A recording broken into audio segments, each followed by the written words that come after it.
Dan dinamakan ilmu hakikat ini, yakni ilmu hakikat ni diberi nama oleh kebanyakan orang yang di bawah angin, yakni orang yang duduk di Nusantara ni, di Asia Tenggara ni, akan ilmu yang putus. Ilmu yang putus ni ilmu yang pasti, ilmu yang yakin, yang tidak ada kocak sikit pun. Qat'i, ke bahasa Arab dipanggil qat'i. Qat'i ni dia keyakinan yang bulat. Baru ni timbul istilah, tapi lah jadi dia buat mainan, jadi mainan, jadi penimpal orang. Istilah qat'i ni ia lawan bagi zanni. Zanni ni tidak semestinya dengan makna ragu. Tak semesti makna ragu. Pada asalnya zon ni, kalau kita faham, kita ngaji usuluddin, zon ni ragu lah, ada keraguan. Itu usuluddin, kita ngaji usuluddin, dia sebut zon ni ada keraguan. Maksudnya keyakinan tak 100%, ada bahagian keraguannya. Kalau kita tengok dari segi keraguan tu, ada lompang ragu dia tu. Tapi dalam penggunaan istilah-istilah ilmu lain, kadang-kadang penggunaan dia tu lain sikit. Dia bukan mana ragu, iaitu dengan mana banyak pilihan, ataupun dengan mana keyakinan tidak sekuat itu. Ada juga mana gitu. Jadi timbul isu baru ni berkaitan dengan ilmu hadis lah. Memang ilmu hadis itu, ulama-ulama ni menggunakan istilah qat'i dan zanni. Ini ulama-ulama hadis lah. Saya nak lambung sikit-sikit, sebab mungkin ada yang dah nak takak, dah tahu punca kat mana hari ni. Cuma nak khabar dua istilah yang digunakan oleh ulama-ulama ahli hadis ni, ada qat'i dan zanni. Qat'i ni dengan makna yang putus ni, nak kata putus ni, putus dengan erti memang kata orang pegang kemas, dak kocang sikit. Maksudnya kalau gelas-gelas nisa je, tak ada gelas lain lah, contohnya. Tapi kalau zanni ni ada 2 tir gelas, 3 tir gelas, hak mana se, tapi gelas tak lagi hak lain dah, hak ni je, tapi hak mana se. Mungkin ada 2 tir gelas, 3 tir gelas ni, tapi tak lagi ke lain kongan ni je, tapi hak mana se ni. Hak mana se tu disebut zanni, tapi bukan berarti ragu, nak kata banyak mana se antara ni. Itu contoh. Itu dalam ilmu hadis. Jadi nak kabarnya gini, ulama-ulama ahli hadis ni, dia bila dia mengistilahkan satu hadis disebut sebagai mutawatir ni. Mutawatir ni nak kabarnya orang-orang yang meriwayatkan hadis ni, generasi yang meriwayatkan hadis ni pada setiap peringkat tu dengan jumlah yang ramai jumlah, sehingga dari segi hukum akalnya kita rasa tak boleh nak terima oleh akal bahawa berlaku kesalahan ataupun penipuan. Sebab apa? Awak bawa cerita ni ramai dah lalu pada setiap lapisan generasi itu. Jadi bila ramai cerita dah lalu, kita tak nak tolong. Akal kata tak menasabah. Menurut hukum akal lah, hukum akal kata tak menasabah benda ni tak betul, berita ni tak betul. Jadi hak jenis-jenis gitu tu dalam istilah ilmu hadis orang panggil qat'i, pasti.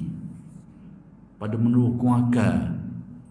Pada menurut hukum akal tu pasti. Maksudnya akal rasa tak menasabah, dia nak terima mereka ni menawar. Sebab apa? Kerana cerita tu riwayat tu diriwayatkan oleh sejumlah orang yang sangat ramai. Ada pun hadis sejenis hadis dalam ilmu hadis ni orang panggil hadis ahad. Hadis ahad ini menurut ulama ahli hadis dia dikelaskan sebagai zanni. Zanni itu bukan berarti ragu terhadap hadis tu, kandungan hadis tu, bukan gitu. Dari segi periwayatan dia tu, periwayatan dia tu, jalur dia tu kadang-kadang seorang je perawi dia tu, ataupun ada tarik lain selagi se atau dua, tapi tak sebanyak mutawatir tu. Jadi perawi-perawi ni kalau dia cukup syarat, dia siqah dan sebagainya, dia panggil hadis sahih. Sahih riwayat dia tu tetap sahih. Cuma oleh kerana jalur dia tu dok ramai periwayat, dok ramai. Tidak sekuat hak ramai riwayat ramai ni. Jadi hak yang semacam ni menurut kaedah ulama hadis disebut sebagai hadis ahad.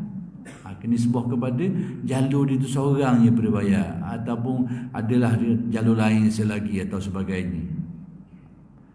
Jadi oleh kerana periwayat dia tu dipercayai cukup syarat siqah, dhabit dan sebagainya, maka diyakini. Cuma oleh kerana jumlah sikit tadi tu dipanggil hadis ahad. Jadi ulama-ulama usuluddin kata kalau dalam bab akidah hadis ahad ni tak boleh nak pakai dalam usul akidah, tak boleh pakai. Tak cukup kuat untuk pakai dalam usul akidah. Dasar akidah. Tapi dalam fiqh boleh je. Bukan saja hadis, sebab hadis ahad ni dia kadang-kadang ada taraf sahih, ada hasan, ada dhaif.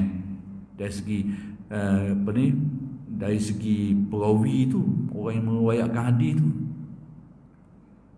Jadi hadis yang tara ahad ni dari segi dalam pemakaian ulama-ulama tak boleh digunakan pakai dalam masalah untuk menisbatkan usul akidah. Dalam masalah fiqh boleh.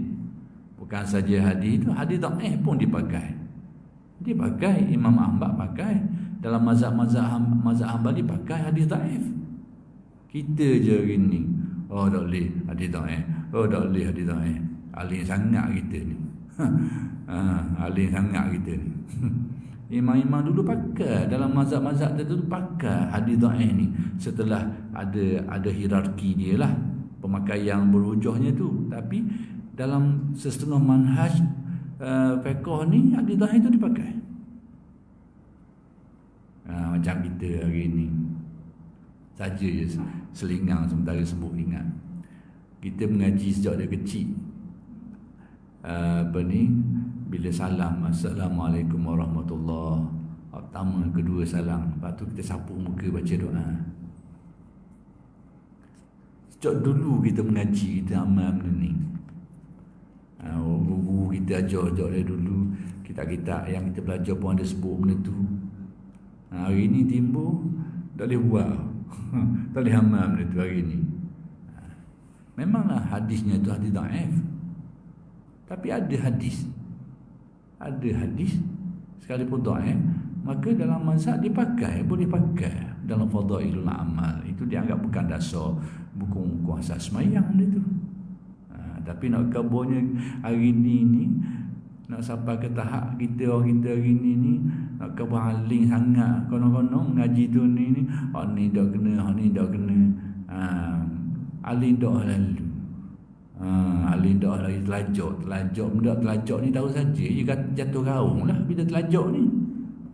Hari ni jadi ulama-ulama kita sejak dulu, ada alim kita tu mengaji tu laksanakan, dan kita ikut, kita belajar dan kita mengaji lagi ada dalam kitab. Hari ni jadi tak boleh lah dah.